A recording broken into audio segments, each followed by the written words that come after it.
In 1949, George Orwell published his dystopian novel 1984. In 1944, Orwell wrote a letter expressing his concern about the future and reasons behind writing this infamously timeless novel. I'm going to read you a piece of the letter, and as I read, try to imagine the context of which Mr. Orwell was sitting in. Situate yourself at his desk, watching the world out of his window, a world that he was warning against, and a society that he was displeased with. Dear Mr. Wilmette, many thanks for your letter. You ask whether totalitarianism, leader worship, etc. are really on the upgrade and instance the fact that they are not apparently growing in this country and the USA. I must say I believe, or fear, that taking the world as a whole, these things are on the increase. Hitler, no doubt, will soon disappear, but only at the expense of strengthening A. Stalin, B. the Anglo-American millionaires, and C. all sorts of petty leaders of the type de Gaulle. All the national movements everywhere, even those that originate in the resistance to German domination, seem to take non-democratic forms, to group themselves around some superhuman leader, and to adopt the theory that the ends justify the means.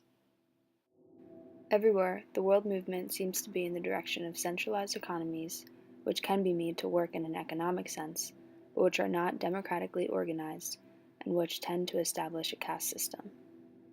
With this go the horrors of emotional nationalism and a tendency to disbelieve in the existence of objective truth because all the facts have to fit in with the words and prophecies of some infallible leader. Already, history has, in a sense, ceased to exist, i.e., there is no such thing as a history of our own times which could be universally accepted, and the exact sciences are endangered as soon as the military necessity ceases to keep people up to the mark. Hitler can say that the Jews started the war, and if he survives, that will become official history. He can't say that 2 and 2 are 5, because for the purpose of, say, ballistics, they have to make 4. But if the sort of world that I am afraid of arrives, a world of 2 or 3 great superstates which are unable to conquer one another, 2 and 2 could become 5 if the leader wished it. That, so far as I can see, is the direction in which we are actually moving, though of course the process is reversible. At the time of this letter, Orwell was upset with Stalinism and the state of the Soviet Union, but he was also apprehensive about the trends in Europe and the United States as well. These trends included an increased technological warfare and unnerving support for non-communist dictatorships. Because of this book, you may have heard of such phrases like thought police, newspeak, doublethink, or perhaps most famously, Big Brother. In the coming weeks, as we flip through the pages of this classic piece of fiction, we will start to understand the true meaning behind all of these terms. I read 1984 for the first time when I was your age, and I remember my teacher telling me that somehow, some way, this book always reflects what is happening in America. We can, and we will, put Orwell's text next to the Patriot Act and everyday issues of online privacy and surveillance. But nearly 70 years later, this novel has flown off the shelves like never before. As we've touched on in class, fear is a powerful motivator. And that's why I hesitate to even tell you that the explanation for many behind this novel's newfound recognition is because the dystopia of 1984 feels a little bit like reality today in 2017. The only reason I present you with this explanation is so I can ask you to consider the dangers of accepting it as true.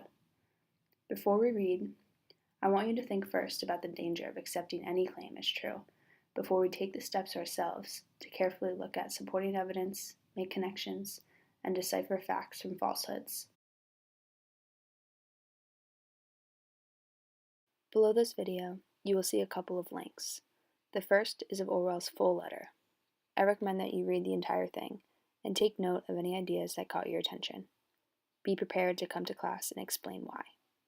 Relatedly, there is a New York Times article from the actual year 1984 titled, "Soviet Says Orwell's Vision is a Reality in the US." Again, please read this and keep an eye out for any facts and supporting evidence highlighting the important parallels that you might see. Lastly, There are two links that highlight manipulated historical images. What do you see? Were you surprised? And what impact do you think images, in general, have on the way we remember and talk about history? We are going to read this text carefully, and we will do so with an eye towards deciding for ourselves what evidence, if any, 1984 has in our modern day world, frequently pausing to consider current events and modern news. No matter what, by the time we finish reading, we will be better equipped with facts, supporting evidence, and reason. Is this book one of the best that tells us a story we already know? We will decide.